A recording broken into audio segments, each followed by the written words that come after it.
Assalamualaikum warahmatullahi wabarakatuh.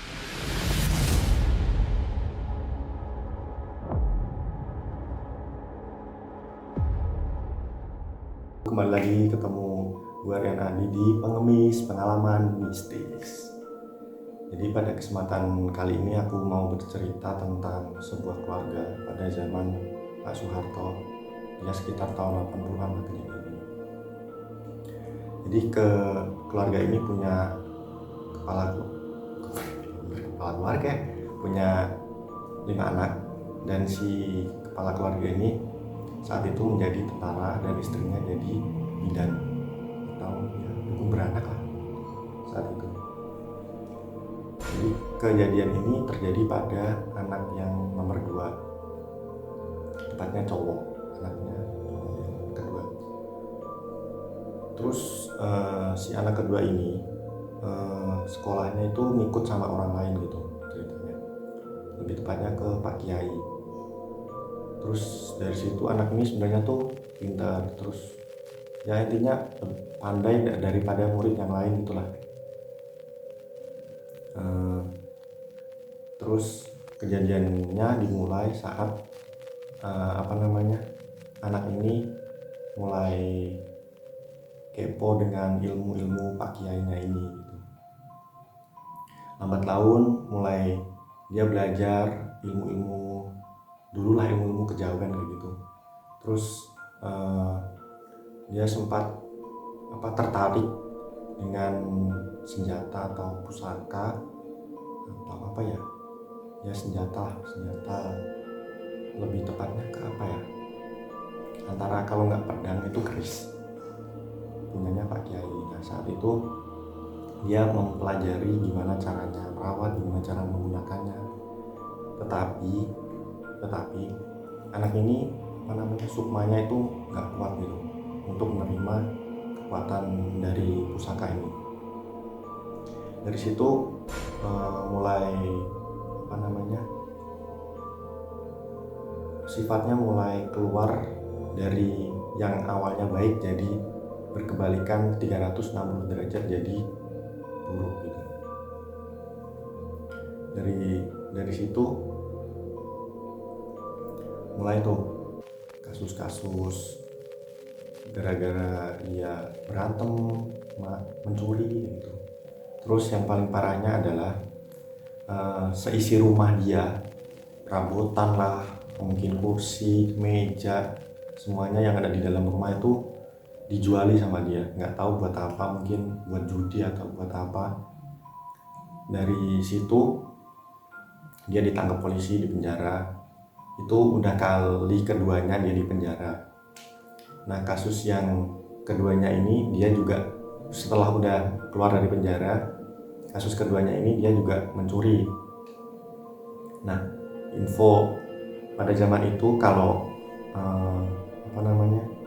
udah masuk penjara sebanyak 3 kali itu auto dieksekusi mati gitu, kecuali keluarganya bisa nebus dengan uang gitu. Jadi suatu ketika si anak ini itu punya kasus, kalau nggak salah dari narasumbernya itu bilangnya mencuri itu, melakukan pencurian, dan kemudian ditangkaplah sama polisi. Udah dimasukin ke mobil polisi, udah diborgol, dan nggak diduganya si anak ini tadi, padahal udah diborgol, udah dimasukin dalam mobil polisi, tiba-tiba hilang. Kenapa?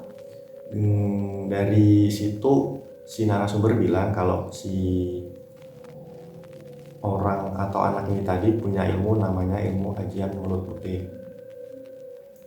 Info aja buat kalian, ajian mulut putih ini punya kelebihan, yaitu kalau ditangkap itu susah, terus kalau misalnya dia nangkep itu malah gampang gitu. Dengan syarat kalau nggak salah pokoknya ada media air gitulah, di daerah tersebut ada media air, terus dia merapalkan mantra, terus ya hilang gitu aja gara-gara ajian mulut putih ini tadi. Kalau menurutku mungkin didapatnya dari Pak Kiai tadi ya, dari belajarnya dia sama Pak Kiai tadi. Dan narasumber juga bilang kalau pas di borgol terus dimasukin mobil polisi tadi itu kan dia kan tiba-tiba ngilang. Caranya dia katanya itu dengan ngeludah terus tiba-tiba hilang aja gitu. Mungkin karena di daerah situ kan, di tempat situ kan borgol mobil polisi atau sekitarnya kan nggak ada media air ya. Mungkin dia berpikiran kalau aku meludah aja, karena ludah kan juga air kan, maksudnya air ludah. Jadi dia meludah terus tiba-tiba hilang. Nah dari situ tadi si anak ini jadi buron gitu loh, buron polisi, kesana kesini dicari nggak ada. Dan dari narasumber juga berkata kalau dia juga punya ajian ilmu yang kejawen lain gitu loh, nggak cuman mulut putih. Terus suatu ketika dia ditemukan oleh polisi. Niat polisi ini mau nyergap gitu loh, mau nyergap, dikejar kesana kesini itu nggak nemu-nemu, semakin dikejar semakin hilang. Terus kalau udah dipojokin tiba-tiba hilang gitu. Dan menurut narasumber dia juga memakai ajian bejinjatan, ilmu ajian bejinjatan. Kurang tahu aku sih kalau yang itu sih. Terus dari yang hilang dikejar hilang itu tadi katanya juga pas ada salah satu polisi yang udah mau nangkep nih. Terus si yang anak nih tadi tuh tiba-tiba hilang, dan di situ ditemukan seekor kucing yang pada awalnya tadi tuh di tempat situ nggak ada kucing gitu. Terus tiba-tiba ada kucing di situ. Nah kalau menurutku mungkin si anak nih tadi jadi kucing mungkin ya, maksudnya berubah wujudnya jadi kucing gitu. Terus nggak sampai situ juga, aksi dia tuh udah semakin parah lah, udah terkenal kalau dia itu beringas terus bengis gitu. Jadi sampai dikejar polisi, menjadi buronan polisi, dikejar polisi sana sini tuh nggak ketangkep. Terus suatu ketika tepatnya jam 4 pagi subuh gitu, dia bawa truk ke rumah. Untuk apa? Untuk jual genteng, karena dia kan udah ngabisin di dalam rumahnya kan, perabotan udah dijualin semua, terus pokoknya yang isi rumah tuh udah habis semuanya. Terus ya tinggal genteng, sampai gentengnya tuh diturunin semua buat dijual sama dia gitu. Dari situ kan otomatis si orang di dalam rumah kan, bapaknya, adiknya, terus ibunya kan nangis-nangis, terus mohon-mohon kenapa harus dijual gitu loh, kenapa harus genteng gitu loh, padahal genteng loh sampai dijual gitu. Dari situ si anak ini tadi marah-marah gitu ke bapaknya, sampai dibawain parang, terus dikejar si bapaknya tadi. Untungnya nggak kena dan nggak terbunuh gitu loh, alhamdulillahnya di situ. Terus dari situ si anak ini tadi ditangkap. Nggak tahu kenapa, kalau di kasus-kasus sebelumnya kan dia bisa ngilang, maksudnya dia berusaha untuk lepas dari tangkapan polisi lah. Tapi di situ tadi dia kayak pasrah gitu loh. Dia pasrah, terus dia ditangkap, dibawa polisi ke kantor polisi.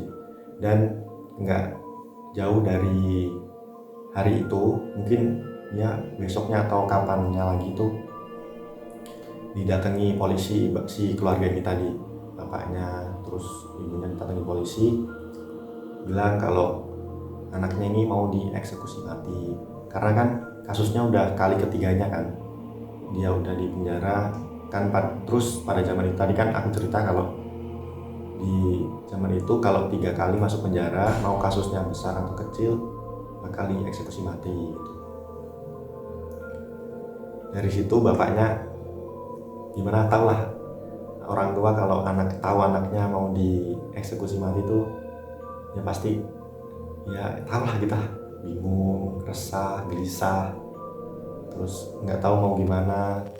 Terus dari situ si bapaknya berusaha biar si anak ini tadi nggak dieksekusi mati dengan cara ditebus gitu, tebus dengan uang sejumlah 250.000 pada zaman itu sangat banyak sih menurutku sih. 250.000 pada zaman Pak Soeharto tahun 80-an mungkin, atau 80-an, sekitar segitu. Dari itu si bapaknya ngambil gaji tahun depan, terus maksudnya gaji tahun depan tuh diambil sekarang gitu. Terus ibunya hutang sana sini, jual perhiasan, jual apapun yang bisa dijual buat nebus si anak ini tadi. Dan akhirnya anak ini udah bisa keluar dari penjara, udah ditebus.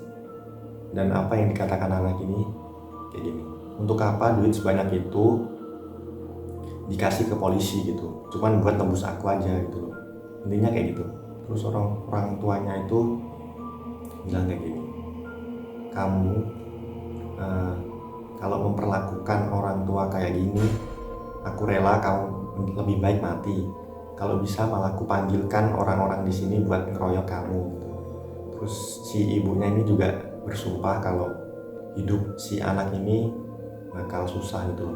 Setelah kejadian itu si anak ini pun pergi, udah pergi, punya istri, punya anak. Terus suatu ketika si adik dari anak ini tadi datang ke rumah si anak tadi ini, bilang kalau ibunya ini sakit-sakitan, kenapa nggak dijenguk gitu loh.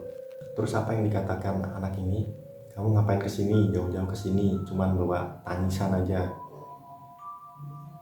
Terus aku nggak bakal ke rumah si orang tuanya tadi sebelum ibunya meninggal, terus orang tuanya juga meninggal gitu, si bapaknya juga meninggal gitu. Beberapa waktu sampai ibunya meninggal, terus si bapaknya juga meninggal. Nah baru suatu ketika setelah si bapaknya meninggal ini, si anak ini tadi datang ke rumah, minta warisan. Dari situ ya sempat terjadi pertikaian lah, karena dia datang minta warisan, terus pas ibunya sakit, bapaknya meninggal, terus nggak datang ke rumah, nggak, ya intinya gimana ya. Terus dari situ keluarga, maksudnya adik dan kakak dari anak ini tadi mengabulkan permintaan si anak ini tadi, yaitu dibagiin warisan gitu. Sampai suatu ketika si adiknya udah menikah, terus datanglah ke rumahnya si anak ini tadi, dan alhamdulillahnya si anak ini tadi udah tobat gitu. Cuman yang dilihat dari situ tadi, istri si anak ini tadi sakit-sakitan, terus usahanya bangkrut, pokoknya hidupnya susah gitulah. Ya mungkin dari situ kita bisa ambil kalau berbaktilah kepada orang tua, ridho wohu ridho walidain. Ridho orang tua itu ridhonya Gusti Allah atau yang pencipta. Jadi ya nggak boleh durhaka pada orang tua, berbakti ya, apapun yang diminta orang tua itu pasti yang terbaik lah buat kita. Oke, dari kisah itu tadi kita bisa ambil kesimpulan lah dari kisah-kisah itu, yang terbaik pasti di balik kisah yang menyedihkan ada hikmah yang kita ambil gitu. Oke, buat kalian semua yang punya pengalaman mistis atau pengalaman yang ya cukup mengharukan atau mempunyai nilai-nilai kebaikan, boleh sharing ke aku dengan cara DM atau email ke Instagram aku, atau langsung email aja nanti. Terima kasih. Assalamualaikum warahmatullahi wabarakatuh.